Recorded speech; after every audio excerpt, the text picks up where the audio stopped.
Throughout this module, we've discussed the importance of mindfulness in interpersonal effectiveness. We need to be mindful of our priorities, intentions, values, emotions, and the experience of others to achieve our interpersonal goals, maintain our self-respect, and strengthen our bond with others. In this lesson, we're going to go into greater detail about mindfulness of others. Mindfulness of others is an extension of the mindfulness what and how skills, with special attention being given over to our experience of other people. Like the first what skill, we begin with observing others. This means paying attention with interest and curiosity to other people.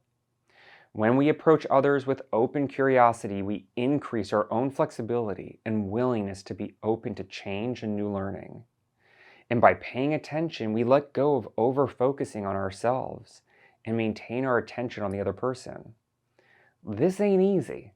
Sometimes I find it really hard to stay present and maintain my attention on other people and not get completely distracted by my own thoughts and feelings, or even just start twiddling away on my cell phone. And ultimately, it's more important to me to let my friends and colleagues know that I hear and see them than it is for me to get caught up completely in my own experience. In this way, I'm not focused on being right or winning the argument. I'm open to new information and learning new things. The second skill we use is describe. With this skill, we're putting labels to our own experience and what we observe in others in a matter-of-fact way. In other people, we may label what we observe of them. In ourselves, we may label thoughts, feelings, and sensations that are prompted by our interaction.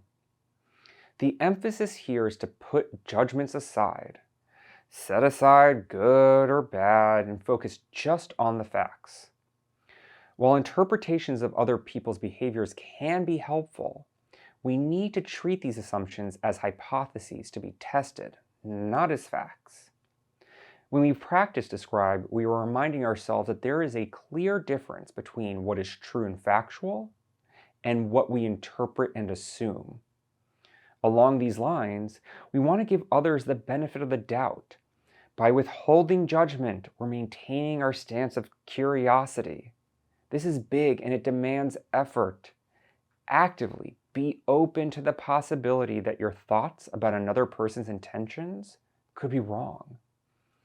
Next, we participate with others. This means completely throwing ourselves into a conversation, group activity, or relationship with other people.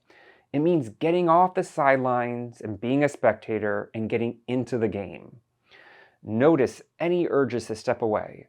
Notice thoughts of self-consciousness or insecurity. Notice feelings of social anxiety.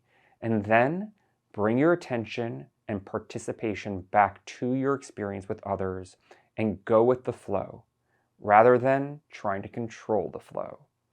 This is a huge skill for those of us that experience some measure of social anxiety.